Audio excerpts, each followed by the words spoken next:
क्रांति आंदोलन के कुछ अधखुले पन्ने जो कि धर्मेंद्र गौड़ द्वारा लिखे गए हैं लेकर एक कहानी लेकर मैं फिर से हाजिर हूँ। इस कहानी में हमारे परम पूजनीय चंद्रशेखर आज़ाद जी हैं और काकोरी कांड के बाद की एक घटना है। और चूंकि ये मेरे शहर कानपुर से जुड़ी घटना है तो इसको बनाते हुए मुझे अत्यधिक प्रसन्नता हो रही है। तो कहानी कुछ इस तरह से है कि भारतीय क्रांतिकारियों ने 9 अगस्त 1925 की रात को लखनऊ के निकट काकोरी में 8 डाउन ट्रेन से जाता हुआ सरकारी खजाना लूट लिया। आज़ाद फरार थे और ब्रिटिश शासन से डटकर लोहा ले रहे थे। फरवरी 1930 का प्रथम सप्ताह खूब जाड़ा पड़ रहा था, बारिश भी तेज़ थी। रात 10 बजे लखनऊ चारबाग रेलवे स्टेशन पर यात्रियों से अधिक पुलिस वाले थे, लेकिन दिखाई दे रहे थे केवल 4-6 ही। बाकी सब सादे लिबास में थे। ठीक 10:15 बजे देहरादून एक्सप्रेस प्लेटफॉर्म नंबर 1 पर आकर रुकी। मुखबिर ने सूचना दी थी कि आज़ाद इसी गाड़ी से बनारस जाएंगे। उन्हें बीच में ही धर दबोचने के इरादे से पुलिस वालों ने गाड़ी का एक एक डब्बा छान मारा, किंतु चंद्रशेखर आज़ाद का कहीं पता नहीं चला। गाड़ी छूटने से कुछ पहले एक गुप्तचर दौड़ता हुआ अपने अफसर के पास आया और हांफते हुए बोला कि आज़ाद तो एक साहब बहादुर के वेश में बाहर निकल गए। इंस्पेक्टर के चौंकने पर उसने गेट से लाया प्रथम श्रेणी का टिकट भी उसने आगे बढ़ा दिया, जो देहरादून से बनारस तक का था। पुलिस को चकमा देने के इरादे से आज़ाद बीच में उतर पड़े थे। टिकट के पीछे लिखा था, जिन्हें चंद्रशेखर आज़ाद ने क्या लिखा था, मुझे जीवित पकड़ना असंभव है आज़ाद। अब तो अफसर को काटो तो खून नहीं। फौरन सबको इकट्ठा करके आज़ाद का पीछा करने की ठानी। हाथ में अटैची लिए आज़ाद खरामा चलकर लाटूश रोड पर आए, कानपुर। तभी उन्होंने पीछे मुड़कर देखा, पुलिस के बहुत से जवान दौड़ते हुए उसी ओर आ रहे हैं। बांस मंडी चौराहे से वे तुरंत लाल कुएं की ओर मुड़े और चलने की रफ्तार भी तेज कर दी। फिर हीवेट रोड पर आते आते एक सकरी गली में मुड़े। 3-4 मकान छोड़कर सहसा उनके हाथ की थपकियां दाहिने ओर के दरवाजे पर पड़ने लगी। क्षण भर में एक बुढ़िया ने कुंडी खोलते हुए पूछा, कौन? बहुत भीग गया हूँ, बारिश थमने तक शरण चाहता हूँ। टिमटिमाते हुए दिए की रोशनी आज़ाद के चेहरे पर पड़ी। अंदर आ जाओ बेटा, कहकर बुढ़िया ने दरवाज़ा खोल दिया। मकान में अंदर दाखिल होते ही आज़ाद ने झट कुंडी बंद कर ली। फिर आंगन पार करके दोनों अंदर आए। तख्त पर बैठने का इशारा करके बुढ़िया ने दिया वहीं दीवट पर रख दिया। दीवट यानी कि जो जहाँ पे दिया रखते हैं। और कमरे में से धोती व तौलिया लाकर आज़ाद की ओर बढ़ा दिया। उन्होंने दोनों चीज़ें ले ली। धोती जनानी थी। देखते ही उन्हें हंसी आ गई। बिटिया की है, घर में कोई मर्द तो है नहीं, बुढ़िया ने कहा। आज़ाद चुप रहे, केवल तौलिया इस्तेमाल में लाए। क्या नाम है तुम्हारा? बुढ़िया ने स्नेह से पूछा। तब आज़ाद ने कहा, चंद्रशेखर आज़ाद ने कहा, जीवन में झूठ तो कभी बोला नहीं और सच बोलने की समय इच्छा नहीं है। क्यों? सच बोलने में क्या डर? जो भी हो सच कहो। तो किताब में लिखा है चंद्रशेखर आज़ाद। चंद्रशेखर आज़ाद ने अपना नाम बताया, चंद्रशेखर आज़ाद। वही आज़ाद जो फरार है, वही आज़ाद जिसकी जिंदा या मुर्दा गिरफ्तारी के लिए सरकार ने 15,000 रुपयों का इनाम घोषित किया है, बुढ़िया चौकी। जी वही। तुम्हारा अपराध देशभक्ति। मैं किसी भारतीय को रोटी कपड़ा और मकान के लिए दर दर भटकते नहीं देख सकता। अंग्रेज शासन अब और सहन नहीं होता।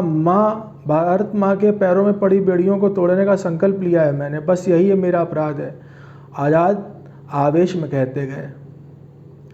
धन्य तुम्हारा संकल्प, धन्य है वह माँ जिसकी कोख से ऐसा लाल जन्मा।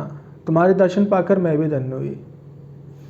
आज़ाद ने बुढ़िया को टिमटिमाते हुए दिए की रोशनी में गौर से देखा तो उसकी आयु 50 से कुछ ऊपर होगी।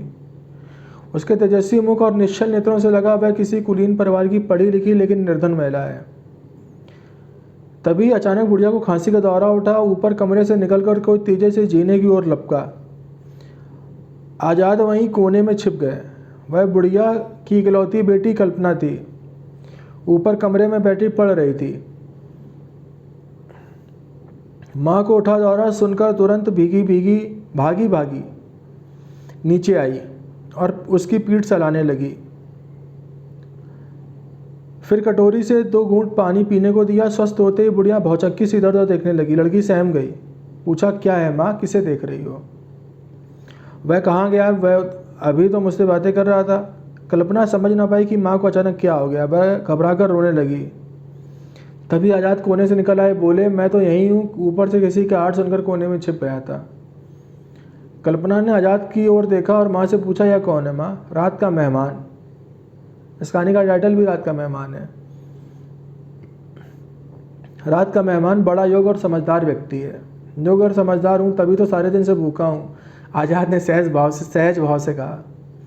अरे बेटी, मैं तो भूल ही गई, इन्हें कुछ खिलाओ पिलाओ, बुढ़िया ने कहा। एक साफ सुथरी कांसे की थाली में पराठे और दही बूरा कल्पना ले आई और उसे वहीं तिपाई पर रख दिया।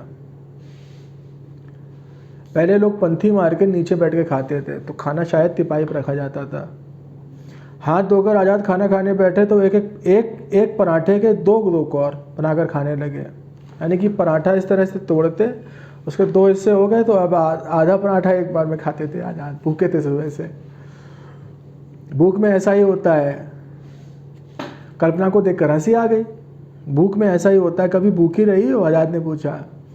हाँ, हमारे लिए भूखा रहना कोई नई बात नहीं है और आधे पेट तो अक्सर ही रहते हैं। फिर भी रात 12 बजे तक पढ़ना? परीक्षा निकट है।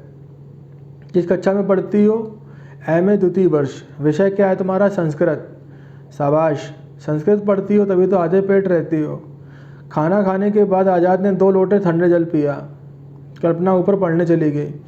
बुढ़िया ने बताया कि कल्पना 20 रुपये मासिक की एक ट्यूशन करती है, उसी में से किसी प्रकार गुजर बसर हो जाती है। उसकी शादी भी करनी है। लड़का तो नज़र में है, लेकिन पैसे की समस्या मुँह बाय खड़ी है।